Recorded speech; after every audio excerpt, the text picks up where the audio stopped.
Hello everyone, welcome back to another brand video of on record man. आज हमारे पास है Tata Nexon XMS sunroof, आपको इसमें दिख गई है। और कुछ ऐसा आपको बाहर से इंटीरियर मिल जाता है। मेरे को अभी से ही इसकी फिट एंड फिनिश दिखने लग गई है, जो कि अच्छी नहीं है। तो वाइट कलर में है XMS मॉडल। और आप देख लो डोर कलर, मतलब डोर हैंडल जो हैं वो भी आपको बॉडी कलर नहीं मिलते हैं ना इसमें आपको अलग अलग मिलते हैं। बाकी इसके स्पेसिफिकेशन की वीडियो हम आपको देंगे बाद में। आप लोग इस चैनल को सब्सक्राइब कर लो, आपको आगे इस चैनल उसमें मिल जाएगी। आज इसमें रिव्यू लेते हैं। अर्पित भैया की ये गाड़ी है। तो भैया कैसे हो? Hello sir. अरे सर मत बोलो भैया। तो पेट्रोल की है ना ये अपनी गाड़ी पेट्रोल पे है। पेट्रोल पे है। तो भैया ने ये गाड़ी ली थी 6 महीने पहले, राइट? बिल्कुल, आज से ठीक 6 महीने पहले ली थी मैंने। हाँ, तो क्या मूड बना है टाटा नेक्सॉन लेने का? और भी इसमें इसके कंपटीटर और भी हैं, ब्रेजा, वेन्यू। मैंने इसके कंपैरिजन में ब्रेजा से भी कंपेयर करा था, वेन्यू से भी कंपेयर करा था। तो लगभग 40-50 हज़ार रुपये का फर्क था। अच्छा। बट उस रेट पे ये 40,000 में मानो बाकियों से सस्ती भी थी। और अच्छा। इसके फीचर्स भी ज़्यादा थे। अच्छा। और सबसे बड़ी चीज़ जो इसकी सेफ्टी फीचर था कि अगर अपन फैमिली के साथ जा रहे हैं, ऑफ रोडिंग या ऑन रोड जा रहे हैं, तो उसका सेफ्टी फीचर ग्लोबल एनकैप से 5 स्टार है। तो वो बहुत ही बजट फ्रेंडली गाड़ी है। तो वो आपको एक USP लगी? एक, हाँ, मेरे को प्लस पॉइंट लगा इसका। अच्छा। तो और ये वैसे मारुति और वेन्यू में जितना, मतलब ब्रेजा और वेन्यू में जितना टाइम मिलता है उससे जल्दी ये मिल गई होगी मेरे हिसाब से। मिल गई, पूरा सपोर्ट रहा, कोई दिक्कत नहीं। हर चीज़ सर्विस वगैरह के लिए भी इनका रिस्पांस बहुत अच्छा है। कितने दिन में मिल गई थी ये गाड़ी आपको? लगभग इन्होंने दे दी थी 18-20 दिन में मेरे को गाड़ी दे दी थी इन्होंने। कौन से शोरूम से ली थी आपने? मैंने ये ली थी अपना मायापुरी से। मायापुरी में विकास ऑटो है, उससे मैंने ली थी। तो XMS है ना ये XMS प्लस S है। अच्छा। जस्ट उससे महीना पहले ही लॉन्च हुआ था ये। और इसमें ये था जो इससे पहले मॉडल आ रहा था, उसमें पीछे AC रेयर वेंट नहीं था। इसमें वो भी मेरे को प्लस मिला, सनरूफ मिला। और जो म्यूजिक सिस्टम है इसमें हरमन का टच वाला मिला। हरमन। और दूसरों में वो सेंसर वाले आ रहे थे मेरे हिसाब से। सिंगल डी आ रहे थे। अच्छा। सिंगल अच्छा। तो ये आपको फुल, मतलब इसमें आपको एक्स्ट्रा जो है रेयर AC वेंट और हरमन का सिस्टम मिल गया। सनरूफ तो XMS में भी आ रही थी ना? XMS में भी आ रही थी। अच्छा। तो इसमें कुछ प्राइस भी इंक्रीज हुआ था? उसमें लगभग प्राइस इंक्रीज हुआ था उस मॉडल के मुकाबले 60,000 रुपए का। मगर मेरे को वो जो 60,000 रुपए प्लस था वो वैल्यू फॉर मनी लगा, वर्थ लगा आपको। क्यों? क्योंकि पीछे AC रेयर वेंट मिल गया, म्यूजिक सिस्टम मिल गया, और ऑटोमेटिक ये IRVM मिल गए। हाँ, ये ऑटोमेटिक से अंदर से बंद हो जाते हैं। अंदर से पर आपको एक चीज नहीं लग रही है अजीब? ये ब्लैक कलर के दे दिया, बॉडी कलर देने चाहिए थे एटलीस्ट। थोड़ा सा ये होना चाहिए था, इनमें बॉडी कलर देने चाहिए। 11 लाख रुपए लिए ना, तो ये बॉडी कलर आप वैसे करवा लेते कंपनी से ही, मेरे थोड़े से पैसे और लगते। ये अच्छे नहीं लग रहे ब्लैक कलर के। मैंने सोचा कि अब जो भी और 2-4 काम होंगे, हाँ, जो अब मेरे को और 2-4 महीने पता लगेंगे, वो फिर एक बार में या तो शोरूम से रेट लेके या फिर एक बार बाहर रेट लेकर के फिर कराऊं। तो अलॉय व्हील वगैरह डालने की नहीं सोची थी इसमें? अभी फिलहाल नहीं सोची अलॉय की। अच्छा। इसके आपको 5 एडवांटेज बता दो एक बार। 5 एडवांटेज आपको इसकी गाड़ी का, आप 6 महीने आप यूज करते हुए हो गए ना आपको। एक तो ये इसकी एवरेज बहुत अच्छी है। एवरेज अच्छी है, मतलब बिल्ड क्वालिटी अच्छी है इसकी। हैवी है तो जो हम इसको रन करते हैं, जो ये गाड़ी, मैं समझ गया, मतलब हैवी है गाड़ी तो एवरेज थोड़ी कम होनी चाहिए, मतलब कम निकलती है। हल्की गाड़ियों का ज्यादा होता है, मगर ऐसा नहीं है। मैंने अभी इसको हाईवे पे भी चलाई, इसका एवरेज लगभग 19 से 20 का निकला है। अब वैसे सिटी, चलो हाईवे पे तो कभी कभी जाते हैं, कंपेयर करते हैं तो इसका एवरेज निकलता है 14-15 का एवरेज निकालती है ये। बड़े आराम से निकालते हैं 14-15 का विद AC। विदाउट, अभी तो मैंने फिलहाल विदाउट AC चलाई है। ठंड में आपने विदाउट AC चलाई होगी। और जो इसका है, जो इसको चलाने के बाद जो एक मन में डर होता है ना कि कोई सामने से, हाँ, सेफ फील, इसमें सेफ गाड़ी है, सेफ फील करते हो। कोई दिक्कत नहीं लगती इसमें। नहीं, सनरूफ है, बच्चे एंजॉय करते हैं, अपन एंजॉय करते हैं, दोस्त एंजॉय करते हैं। ड्राइविंग स्टाइल कैसा है आपका? मतलब इसका, आपका ड्राइविंग स्टाइल कैसा है? बहुत पंजाब भारी है या आराम से चलाते हो? नॉर्मल, तभी आपकी 15 की माइलेज निकल के आ रही है। ऐसे नहीं कि बिल्कुल रैश चलानी है या स्पोर्ट्स पे चलानी, नहीं, नॉर्मल चलती है गाड़ी। और जो कंफर्ट है सीट्स का वो बहुत अच्छा है। जो पीछे का लेग स्पेस भी है, पीछे ही मैंने बैठ के देखा, वो बहुत अच्छा है। सबसे बड़ी चीज़ जो इसका एडवांटेज है वो इसका ग्लव बॉक्स है। जो इसका ग्लव बॉक्स मैंने देखा है वो अभी तक ऐसा किसी गाड़ी में नहीं देखा। मैंने और 2-3 गाड़ी पहले यूज करी, बट ग्लव बॉक्स चिलर भी है, प्लस स्पेस बहुत अच्छा है इसके ग्लव बॉक्स का। और डिसएडवांटेजेस क्या होंगे इसके?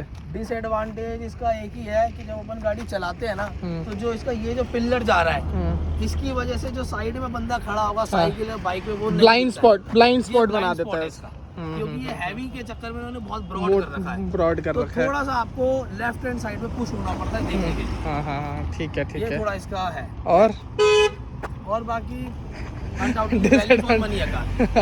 डिसएडवांटेज ज़्यादा नहीं है। मतलब मेरे को एक फिट एंड फिनिश की इसमें एक दिक्कत लगी, जैसे अभी इसमें कीलेस एंट्री नहीं आ रही है इसके अंदर, पुश स्टार्ट बटन नहीं आ रहे। टॉप मॉडल में आ रहा है, इस वाले मॉडल में नहीं है। तो इन्होंने इसका ही सेम जो डैशबोर्ड का पार्ट है ये यूज करके ये दे दिया और ये इधर खाली पार्ट दे दिया। ये बिल्कुल सही ये फिट एंड फिनिश देखो ये इसको चेंज कर सकते थे ना, लेकिन ये अजीब लग रहा है। ये इन्होंने क्या करा, यही बॉडी रखी है बट उसमें पुश दे दिया है, खाली छोड़ दिया ये। तो ये अजीब लग रही है थोड़ी सी। और अगर आपने ध्यान दिया हो तो देखो मैं अभी वॉक अराउंड कर रहा था तो आपने फ्यूल कैप देखा है इसका कभी? ये थोड़ा सा आपको बाहर निकला हुआ नहीं दिख रहा है? फ्यूल कैप बिल्कुल सही कह रहे हो आप, निकला हुआ है बाहर, बिल्कुल निकला हुआ, जो ये फिनिश होना चाहिए था। टाटा में यही दिक्कत है थोड़ी सी, फिट एंड फिनिश देखो कैसे बाहर निकला हुआ है। निकला हुआ ठीक है, फिट एंड फिनिश की दिक्कत टाटा में है और हमेशा से है। हमेशा से। अच्छा, इसका 3 सिलेंडर इंजन आता है इसमें, मतलब 1.2 लीटर का टर्बोचार्ज इंजन आता है इसमें, रेवोट्रॉन इंजन बोलते हैं उसमें। 118 bhp का पावर और 170 न्यूटन मीटर का टॉर्क निकाल के देती है। पर 3 सिलेंडर का इंजन है तो आपको वाइब्रेशन फील होती है अंदर? इसमें नहीं होती, बिल्कुल नहीं होती। बिल्कुल नहीं होती, बल्कि मेरे को इंजन बहुत अच्छा पावरफुल लगता है। इसके पहले आपके पास कौन सी गाड़ी थी? इसके पास मेरे पे पहले i20 थी। i20 थी, वो 4 सिलेंडर थी। आप मैं स्मूथनेस की बात कर रहा हूँ इस टाइम। मैं कहूँ तो फिर हुंडई की बेटर है। हुंडई की बेटर है ना पेट्रोल में, और साइलेंट है बिल्कुल। पहले जो क्योंकि 4 सिलेंडर है ना, वो 4 सिलेंडर है, वो और साइलेंट है। गियर पे कभी वाइब्रेशन ऐसा कुछ फील होता है इसमें? इसमें होता है हल्का फुल्का। अरे हुंडई के मुकाबले जो इसका वो है साइलेंस वाला फीचर, हाँ। वो हुंडई इसमें प्लस पॉइंट है, इसमें वो थोड़ा सा है। और इसके अंदर वो मोड्स आते हैं ना, इको स्पोर्ट्स, ये सब। तो ये कभी मतलब इसमें फर्क महसूस होता है इसके पावर में? इसमें जो फर्क आता है, मैंने अभी 2 मोड इसमें इस्तेमाल करे। तो सिटी मोड है जब मैं अपना आसपास चलाता हूँ, और एक आता है इसमें इको मोड जो मैं हाईवे पे चलाता हूँ। तो दोनों में कम से कम 2-3 किलोमीटर का एवरेज का फर्क। और स्पोर्ट्स में? स्पोर्ट्स मैंने अभी यूज नहीं करा आपने? स्पोर्ट्स बाकी मैंने थोड़ा बहुत नॉर्मल यूज करा। जैसे ही मैं उसको डालता हूँ तो जिसका पिकअप है वो बहुत हाई हो जाता है, बहुत हाई हो जाता है पिकअप के लिए। तो डीफॉगर्स भी नहीं है इसके अंदर? हाँ, डीफॉगर्स नहीं। वैसे 11 लाख रुपए आप खर्च कर रहे थे तो आपने ये नहीं सोचा कि भाई आपने 6 महीने पहले लिया ना, आपको पता नहीं था ग्रैंड विटारा आने वाली है? हाँ, मेरे को पता था, तो फिर आपने? बट मैं ग्लोबल एनकेप रेटिंग के लिए जा रहा था। अच्छा, सेफ्टी का आपका? हाँ, सेफ्टी के लिए। प्लस वो इससे महंगी थी और फीचर्स इससे कम थे। जैसे अगर मैं ग्रैंड विटारा देखता, हाँ, वो आपको 12 के आसपास पड़ती, तो उसमें वो सनरूफ नहीं मिलती मेरे को। सनरूफ नहीं मिलती, बट कीलेस एंट्री है उसके अंदर। हाँ सर, एक सिस्टम, म्यूजिक सिस्टम नहीं दे रहे, बाकी का बेसिक सारे फीचर्स उसमें हैं उसके अंदर। गाड़ी अच्छी है, नो डाउट। थोड़ा सा वही है, मारुति पे थोड़ा सा सेफ्टी वाला इशू हो गया आजकल, लोग देखने लग गए हैं, सेफ्टी वाली चीज देखने लग गए हैं। तो और एक गाड़ी आप कौन सी, सिलेरियो ओन करते हो उसके अलावा? हाँ, मैंने इसके अलावा एक मारुति की सिलेरियो रख रखी। तो सेडान मतलब पहले से सोचा हुआ था कि कॉम्पैक्ट है इसमें, कॉम्पैक्ट इसमें जाना है एसयूवी में? कि थोड़ा ग्राउंड क्लियरेंस भी अच्छी हो और 209 मिलीमीटर का ग्राउंड क्लियरेंस का काफ़ी अच्छा है बाकी गाड़ियों से। तो भैया अभी टोटल किलोमीटर्स कितने चला दिया आपने? मैं ये 4300 किलोमीटर चला चुका हूँ 6 महीने में। तो अभी सर्विस तो हुई नहीं होगी इसकी, मतलब इंजन ऑयल चेंज वाली नॉर्मल ही होगी, वॉशिंग वगैरह चेकअप हुआ होगा नॉर्मल? चेकअप हुआ, 2 इसकी जो फ्री सर्विस है वो हो चुकी है। अच्छा, तो अटेंड कैसे करते, सर्विस का कैसा आपको एक्सपीरियंस है? जहाँ से ली थी पहले, मैंने एक सुना था कि जो अपना जहांगीरपुरी में उसके रिव्यूज हमारे पे टाटा के इन-लॉज में है, तो उसने कहा वहाँ मत कराना। फिर मैंने मायापुरी वाले पे ही कराई थी, जो मोती नगर में पड़ता है। वहाँ का कोई मेरे को बैड रिव्यू नहीं लगा, सही लगा। बल्कि 2-3 चीज़ें मैंने उन्हें बताई, उन्होंने मेरे सामने खुद पर्सनली चेक करी, खुद असिस्ट करा। और इन टाइम गाड़ी दे दी थी? ऑन टाइम गाड़ी मेरे को दे। बल्कि उन्होंने कहा भी था पिक एंड ड्रॉप सर्विस भी है, बट मैंने कहा एक बार मैं खुद जाकर देखना चाहता हूँ कि क्या मेरे को ट्रीट करते हैं। बट बहुत अच्छा रहा, कोई ऐसा दिक्कत नहीं। और डिलीवरी वगैरह भी अच्छी थी टाटा की?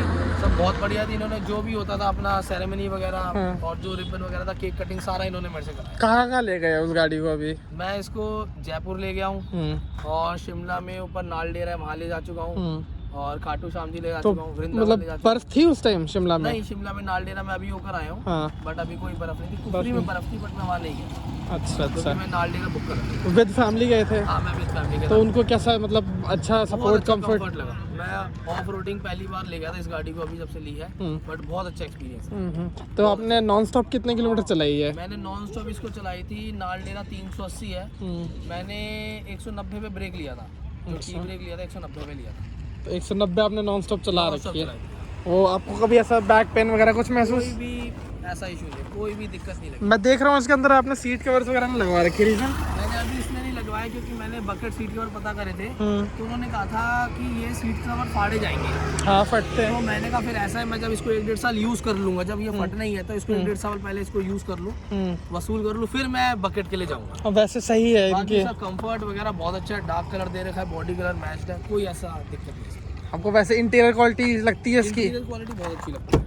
तो ऐसा कुछ इंटीरियर इस गाड़ी का आ जाता है। आप देख लो ग्लॉसी यूज़ करा हुआ है स्टीयरिंग में। और ये जो आपका लंबर सपोर्ट है ना, देखो कितना अच्छा लंबर सपोर्ट दे रखा है इसमें। वैसे इसमें कोई ज़रूरत है नहीं कुछ भी इसमें एनहांस कराने की। तो और बाहर पीछे आपको एडजस्टेबल हेडरेस्ट नहीं मिलते हैं। बाकी फीचर्स हम आपको दूसरी वीडियो में बता देंगे। यहाँ आपको नेक्सॉन की बैजिंग मिल जाती है और हरमन का सिस्टम जो भैया ने बता रखा है। ये कुछ ऐसा इसका सनरूफ मिल जाता है। वैसे सनरूफ भैया आपने गाड़ी ली, आपकी पहली गाड़ी है सनरूफ वाली? हाँ, ये मेरी पहली गाड़ी है सनरूफ। तो कुछ आपको ऐसा लगा कि भाई सनरूफ वाली यूज़ है सनरूफ का कुछ? भाई यूज पहले दिल्ली में तो डरा दिया कि भाई अगर आप खड़े हो तो ठीक है, अगर आप गाड़ी चलते हुए निकल रहे हो तो रिस्क है। हाँ। प्लस मैंने यूज भी करी है, बट मट्टी और जो एनवायरनमेंट रहता है वो नहीं है। बट हाँ, जो दिल्ली में एनवायरनमेंट नहीं है। जो मैंने ये सनरूफ यूज करी वो मैंने हिमाचल में यूज करी जब मैं शिमला गया। वसूल है सनरूफ, कहते हैं जरूर लेनी चाहिए सनरूफ। जो आपको जो एटमॉस्फेयर फील होता है, बारिश हो रही है, जो बूंदें पड़ती हैं, उसका मजा ही अलग है। अगर आप उसके लिए 80,000 90,000 रुपये फालतू दे रहे हो सनरूफ के लिए, तो वो बिल्कुल वर्थ है। वैल्यू फॉर मनी है। बच्चे अलग खुश, वाइफ अलग खुश, अपन तो खुश है यहीं पे। पर आपको तो गाड़ी चलानी है ना, आपको सनरूफ का क्या है? बच्चों ने एंजॉय कर लिया, दोस्त बैठा था, हम निकल आए, अलग ही मजा है। जो सनरूफ का आता है वो अलग मजा है। हाँ, मतलब हमने तो रखी नहीं कभी सनरूफ वाली गाड़ी, बट मुझे ऐसा लगता है कुछ दिन के मजे हैं। नहीं थोड़े दिन बाद नॉर्मल। अगर आप पहाड़ों पे जा रहे हो, हाँ। अगर आप पहाड़ों पे जा रहे हो तो अलग फील आता है। अच्छा। तो हवा लगती है, जो मौसम की ठंडक है, उसका अलग ही मजा है मेरे को। लाइटिंग रिस्पॉन्स कैसा है इसका? हेलोजन लाइट्स आ रही है ना प्रोजेक्टर। इन्होंने क्या दे रखा है, एक ड्रॉबैक ये भी है, अगर आप गाड़ी ले रहे हो उसमें इन्होंने ना हेलोजन बल्ब दे रखे हैं, जबकि इनको DRL देने चाहिए। नहीं, DRL दे रखे है, इसमें LED देने चाहिए ना। LED देने चाहिए। हाँ, LED देने चाहिए, उन्होंने वो नहीं दिए। फिर उन्होंने फॉग लैंप बचा लिए। तो कैसा है हेलोजन में, कैसा है इसका लाइट का थ्रो कैसा है? अच्छा लाइट है? का थ्रो ठीक है, रात में ठीक लगता है? बिल्कुल ठीक। ऐसा नहीं लगता, ऐसा तो नहीं लगता ना सामने से गाड़ी आती है तो आपको आंखों में लगता? ऐसा नहीं लगता। लाइट का थ्रो ठीक है, बिल्कुल। तो फॉग लाइट की जब भी आपने नहीं लगा रखी, फॉग लाइट की जरूरत आपको लग नहीं रही शायद? अभी नहीं लगी, बाकी हो सकता है अब आगे फ्यूचर में, अभी फॉग वगैरह भी नहीं है, तब जरूरत पड़ेगी तो जरूर लगाएंगे। चलो तो भाई मतलब हाईली सेटिस्फाइड हो अभी 6 महीने में? बिल्कुल टोटली सेटिस्फाइड हो गई। तो भाई भैया का ये रिव्यू था, एक्सपीरियंस था टाटा नेक्सॉन के साथ। 2021 मॉडल, 6 मंथ का ओनरशिप रिव्यू था। भैया के पास एक सेलेरियो है न्यू शेप, तो मोस्ट प्रोबेबली उसका भी रिव्यू फटाफट हम लेकर आएंगे। So that's all for today's video. आपको वीडियो अच्छी लगी होगी, अगर वीडियो अच्छी लगी तो लाइक कर देना, चैनल पर सब्सक्राइब कर देना। मिलते हैं आपसे नेक्स्ट वीडियो में, तब तक के लिए गुड बाय।